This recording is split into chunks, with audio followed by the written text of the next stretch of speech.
นนี้เป็นครัวสะพานเล็กโอ้พุดทางลุ่มนะมีรถไทยแลนด์ลงนะแลนด์ไปหน้า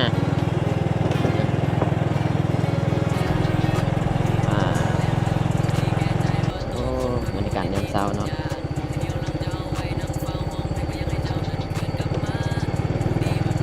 ไปพี่น้องเดี๋ยวเฮาขี่รถจักรเดินทางกันต่อเนาะ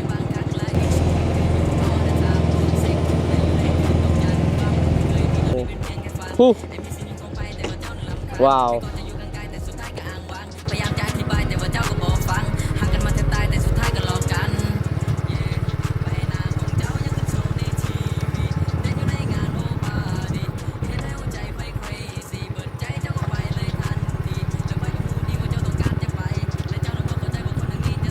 สบายดีสวัสดีพ่อแม่พี่น้องทุกคนเด้อมาพอกับลาเอกคือเก่าสบายดีบรรยากาศยามเช้า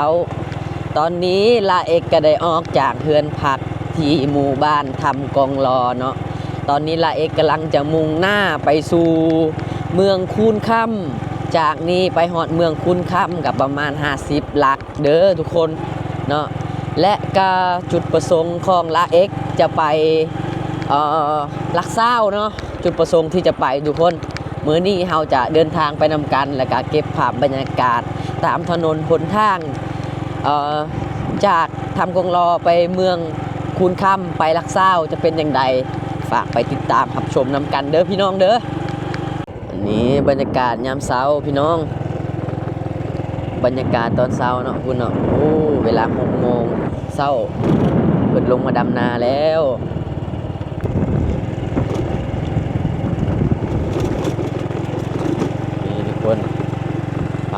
ไป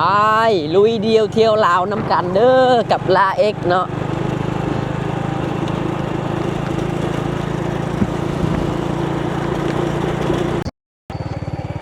บรรยากาศยามเช้าเนาะที่หมู่บ้านเขต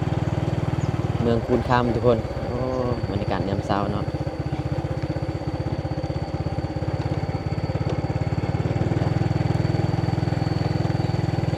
หัวสะพานเล็กงามๆ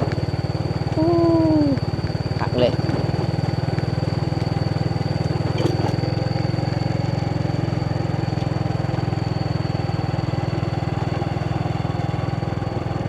งามคักขนาดเลยมองนี่นะงามอีดีเนาะเบิ่งเนาะเรือนซานลานแปลนของกระเจ้านะทางหลังหมู่บ้านกะสิมีทุ่งนางามทุ่งนาที่กว้างใหญ่เนาะ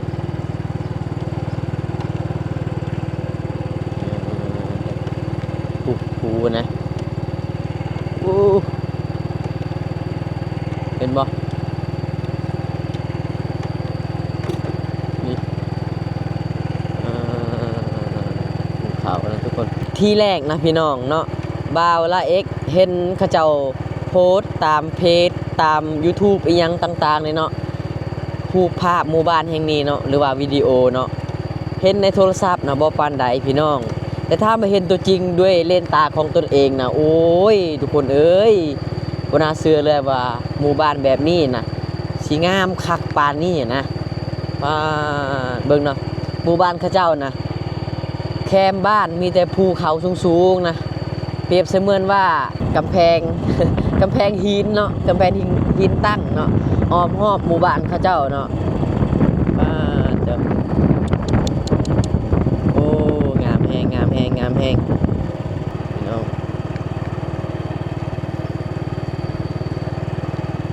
อันนี้เป็นครัวสะพานเล็กโอ้พุดทางลุ่มนะมีรถไทยแลนด์ลงเนาะแลนด์ไปหน้า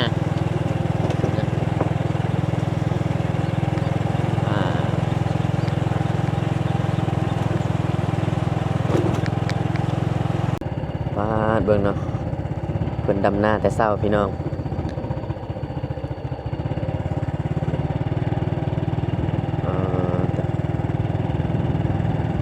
ทุกคนฮู้บ่ว่าจุดนี้นะเป็นจุดที่ศักดิ์สิทธิ์และก็อาถรรพ์ที่สุดเนาะอยู่ในหมู่บ้านแห่งนี้เนาะลาเอกได้ยินตามที่หมู่บ้านเพิ่นเล่าสู่ฟังนะศักดิ์สิทธิ์ขนาดมองนี้เพิ่นว่า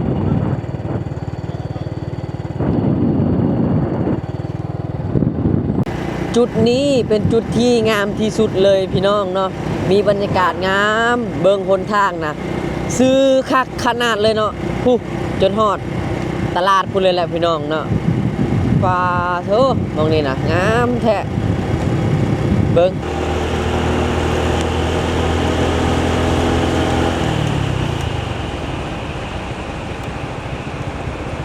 อันนี้เป็นเส้นทางออกจาก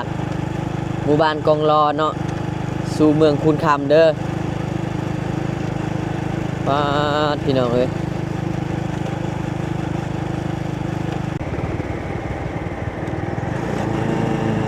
โอ้โอ้หนทาง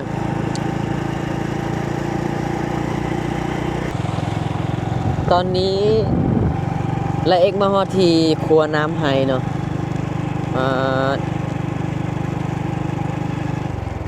ครัวน้ำไฮพี่น้องบรรยากาศงามเลยปุ๊บพี่น้องน้ำนี่นะเป็นน้ำที่เพิ่นปล่อยมาจากเขื่อนไฟฟ้าเลยพี่น้องเห็นบอกน้ำแห้งคักปุ๊บโอ้วิวบรรยากาศครัวน้ำไฮพี่น้องเข้าไปในเขตชนบทก็ต้องระวังเด้อทุกคนเด้อนี่เนาะงัวเนาะเต็มคนทางเลยเนาะถ้าผู้ใดที่จะขับรถไวๆนะก็เบรกบ่ทันเลยพี่น้องตุบรรยากาศอ่างเก็บน้ำเขื่อนไฟฟ้าเนาะเมืองคูนคำทุกคนโอ้งามคักแท้เด้สุดยอดเลยทุกคนผู้ทางพุ่นก็จะเป็นหมู่บ้านของกระเจ้าเนาะ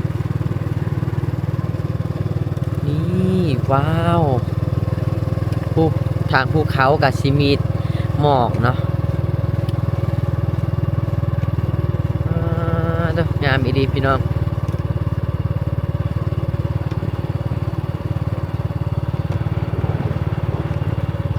อันนี้เป็นอ่างเก็บน้ำเนาะหรือว่าเขื่อนไฟฟ้านี่พี่น้องว้าบรรยากาศยามเช้านะโคตรได้เลยเนาะมองนี่นะคักอีดีทุกคนเลยผู้หมู่บ้านข้าเจ้าจะอยู่ทางผุนเนาะสุดยอดเลย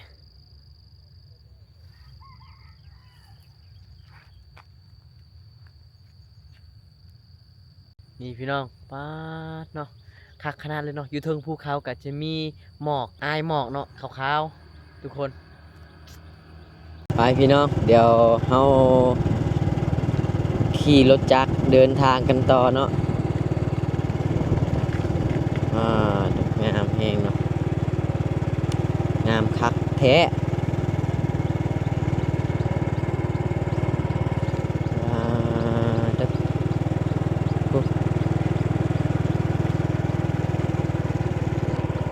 เพิ่นบ่ให้ลงน้ำเลยเนาะขอห้ามเท่านี้นะเพิ่นตันตะนางไว้บ่ให้คนเข้ามาเขตบริเวณแคมป์น้ำเนาะโอ้สุดยอดเลยฮ่าสดชื่นใจคักขนาดชื่นใจคักอีหลีคุ้มค่ากับการเดินทางเลยโอ้ตอนนี้ใกล้ๆซีฮอดมองเขื่อนไฟฟ้าแล้วนี่มองนี่น่าจะแมนเลยเนาะเกินใหญ่เติบอยู่นะฮะเบิ่งมองบรรยากาศเทิงภูก็ได้โอ้คักเนาะ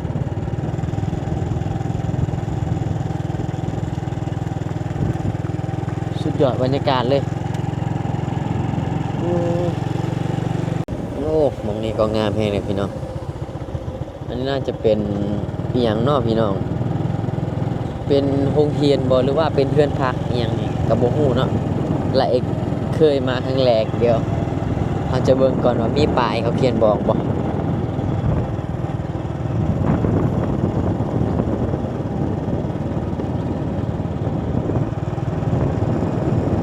เป็นหยังมองนี่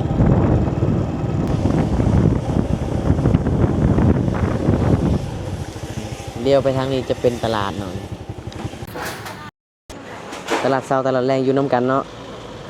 เคทุกคนและอีกแวะมาหาซื้อของกินเนาะก่อนเดินทางจะไปลักซาวแล้วไปลักซาวนี่แวะทางไหนลักซาวพี่ขึ้นชื่อเลยขึ้นซื้อเลยอ๋ออ่ะ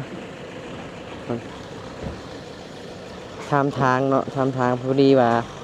บุเคยมาแถวนี้เนาะและเอกก็เลยบ่ฮู้นะผู้สาวบอกว่าขึ้นซื้อเลยเนาะ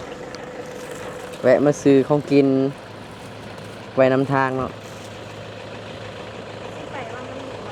ฮะสิไปวังน้ำเย็นบ่แม่นสี่ไปเที่ยวทั้งพุ่นเป็นกระเจ้ามาเที่ยวหลายเนาะอ่าขอบใจเด้ออืมทุกคนก่อนที่ไลเอ็กจะเดินทางไปลักซาวเนาะพาทุกคนมาเบิ่งบรรยากาศของตลาดนาฮีนก่อนทุกคนนี่เนาะตลาดแนมไปทางพุ่นนะสิเป็นภูเขาเลยเจ้าพี่น้องเบิ่งเนาะบรรยากาศคักขนาดเลยเนาะเมืองนี้ผู้สุดยอดเลยเนาะอันนี้นะบางคนบ่ฮู้เนาะที่ชาวบ้านเพิ่นว่าคือชาวบ้านนะเพิ่นก็จะเอิ้นว่าตลาดนาฮีนเนาะแต่ถ้าคนทางอื่นนะมาเที่ยวเขาก็เอิ้นว่าเป็นเมืองคุณคำเนาะตลาดเมืองคุณคำเพราะว่าเป็นบ้านนาฮีนแต่ว่าเขาตั้งเป็นเมืองเลยเนาะอยู่นี่นะทุกคนสุดยอดนะบรรยากาศทุกคนทางนี้นะตลาดนาฮีนเนาะเส้นนี้น่าจะไปลักซาวทุกคนนี่เนาะน่าจะไปลักซาวตามที่ไลเอ็กนะเช็คอินใน Google Map เนาะไปทุกคนเดี๋ยวเราจะเดินทางไปนำกันจะเป็นจังไดถนนหนทางบรรยากาศธรรมชาติ let's go ไลเอ็กปักหมุดที่วังน้ำเย็นเนาะเส้นนี้น่าจะขึ้นลักซาวเนาะจากตลาดนาหินเนาะธรรมชาติคักขนาดเลย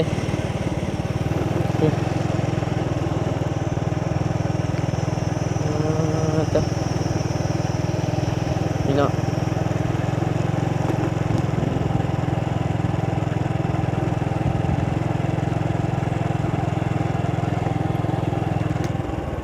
เดี๋ยวละเอ็กขอถ่ายรูปจะคราวหนึ่งก่อนทุกคนเพราะอากาศมันงามแฮงเอาโทรศัพท์มาถ่ายรูปก่อนตัวบรรยากาศถ่ายรูปก่อนนี่ทุกคนเนาะบรรยากาศทางหน้านะพี่น้องหมอกกำลังขึ้นจากภูเขานะเป็นอายหมอกเห็นบ่ตัวทุกคนสุดยอดขนาดเลยเนาะนี่ตัวพี่น้องเลยงามเส้นทางขึ้นไปเมืองลักซาวเนาะ let's go โอ้โหงามแฮงพี่น้องนี่เนาะ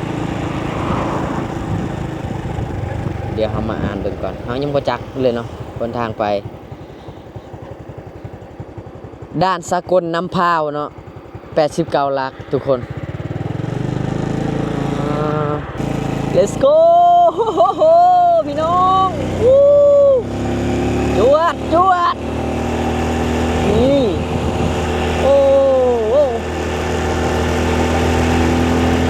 คนทางลาดยางดีคักขนาดเลยเนาะเส้นทางจากตลาดนาฮีนขึ้นไปลักซาวนะทุกคนคนทางดีคักขนาดเลยทุกคน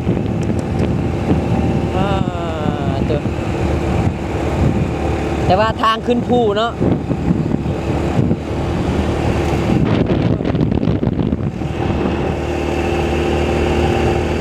นี่บนทางตัวและจุดนี้เป็นจุดพักรถเนาะเห็นบ่ตัวคุ้มค่ากับการเดินทางแฮงพี่น้องสุดยอดเลยบนทางขึ้นภู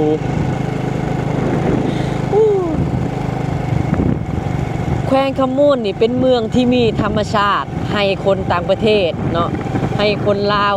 มาเที่ยวกันหลายเด้อพี่น้องเด้อเนาะมองท่องเที่ยว จุดเช็คอินแต่ละจุดนี่มีแต่จุดงามๆจุดสีเขียวเนาะโอ้นี่บนทาง